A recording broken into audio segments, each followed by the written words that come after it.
हाय, मैं हूं खुशहाल सिंह, आप लोगों का अपना दोस्त। महंगाई तो दिन बर दिन मानो जैसे बढ़ती जा रही हो। मानो क्या, बढ़ती ही जा रही है। और इस महंगाई की रेस में किसी के पास कुछ भी नहीं है तो किसी के पास बहुत कुछ है। और इस रेस में प्रॉपर्टी भी कोई खास कम नहीं है। प्रॉपर्टी की रेट तो मानो जैसे आसमान छू रही हो। बात तो सही है।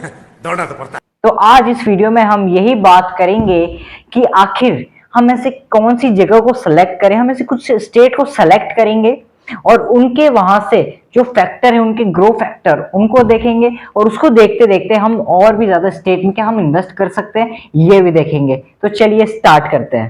तो सबसे पहले हम ये तीन जगह को उठाते हैं, मुंबई, दिल्ली और जयपुर को। तो सबसे पहले तो बात करते हैं मुंबई को। देखो, फाइनेंशियल कैपिटल कहा जाता है पूरे भारत की अपनी, और इसमें कंटिन्यूअसली प्रॉपर्टी की रेट ग्रो हो रही है और इकोनॉमिक में तो बहुत अच्छा बूम आ रखा है। तो लेकिन आखिर ये ग्रो हो क्यों रही है?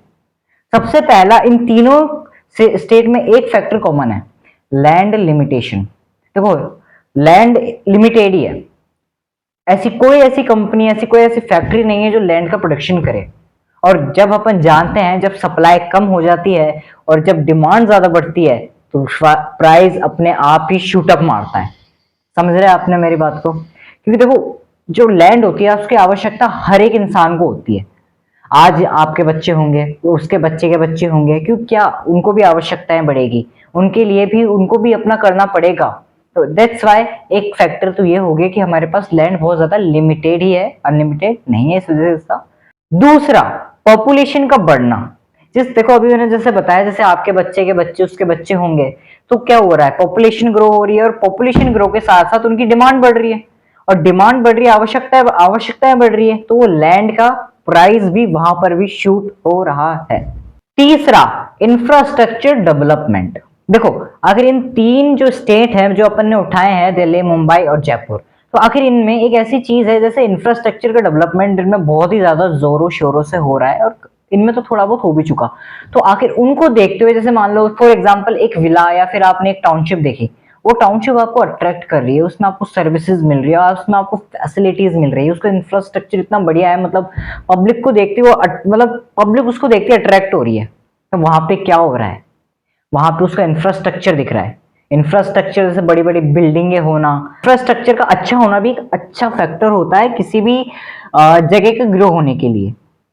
चौथा, फॉरेन इन्वेस्टमेंट।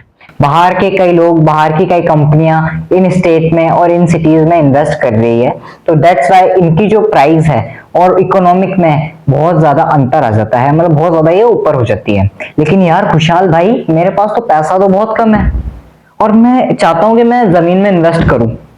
तो यार कुछ ऐसा बताओ कि यार मैं, हाँ मतलब मैं पहला कदम उठा सकता हूँ, या फिर मेरे को कुछ ऐसी चीज बताओ कि यार मैं उसमें स्टार्टिंग तो कर सकता हूँ एटलीस्ट। तो चलो, लेकिन सबसे पहले मैंने एक बात आपको कही थी कि किसी के पास, वीडियो के स्टार्टिंग में, कि किसी के पास कुछ भी नहीं तो किसी के पास बहुत कुछ है। क्योंकि 1 करोड़ की घट्टी ताकत को आप समझ लो।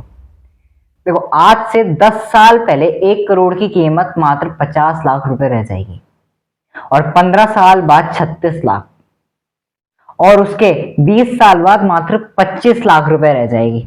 30 से 40 साल बाद उसी 1 करोड़ की कीमत 1 लाख के बराबर हो जाएगी। तो कहने का क्या मतलब है मेरा? कहने का मतलब है 1 करोड़ की घटती ताकत को समझो।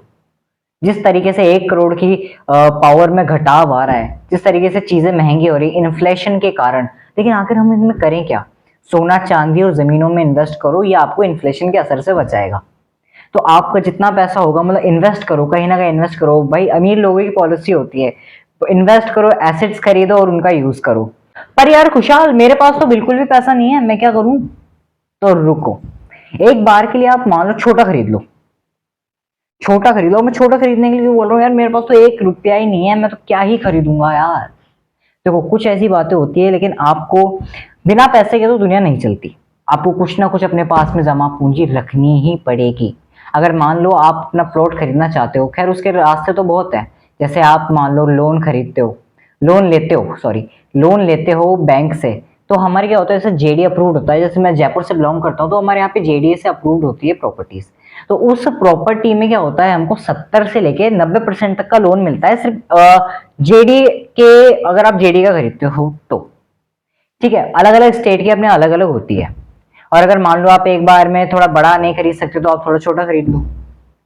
देखो तीसरी बात मैं आपको बताऊं तो कि यार आप अपना किसी दोस्त, रिश्तेदार या फिर किसी के साथ पार्टनरशिप कर सकते हो। उनके साथ पार्टनरशिप करके आप प्लॉट खरीद सकते हो, कैश पार्ट उनसे, लोन पार्ट आपसे, इन सब से। तो आप यहाँ से भी अपनी प्रॉपर्टी के में इन्वेस्ट करने की जरूरत, लेकिन आपको अंडर वैल्यू जगह पर भी इन्वेस्टमेंट करनी चाहिए। खैर आपको आउटपुट वहाँ 1 से 2 साल में तो नहीं मिलेगा, लेकिन हाँ आपको उसमें थोड़ा वेट करना पड़ेगा, क्योंकि उसमें थोड़ा पैसा कम हो जाता है और बस लॉन्ग टर्म का इन्वेस्टमेंट हो जाता है। अगर आपके पास लो बजट है तो नो प्रॉब्लम, अभी भी प्रॉपर्टी मतलब रियल एस्टेट आपके बजट में है। बस आपको छोटा स्टार्ट करने की देरी है, एक स्टे अवेयर रहने की देरी है और थोड़ा स्ट्रेटेजी को यूज करना पड़ेगा, और इसके बाद आप अपने रियल एस्टेट में धाप जमा सकते हो। ये मेरी गारंटी है आप लोगों से। यही छोटे छोटे कदम आप लोगों को एक अच्छी सफलता की तरफ लेके चलते हैं। देखो, थैंक्स फॉर वॉचिंग। अगली वीडियो अच्छी लगी हो तो लाइक कर देना, सब्सक्राइब कर देना हमारे चैनल को, और आपके दोस्त के साथ जरूर ये शेयर करना, क्योंकि यहाँ खुशहाल सिंह का चैनल, इसमें एंटरटेनमेंट और काम की बात दोनों है। Thanks for watching. Radhe Radhe.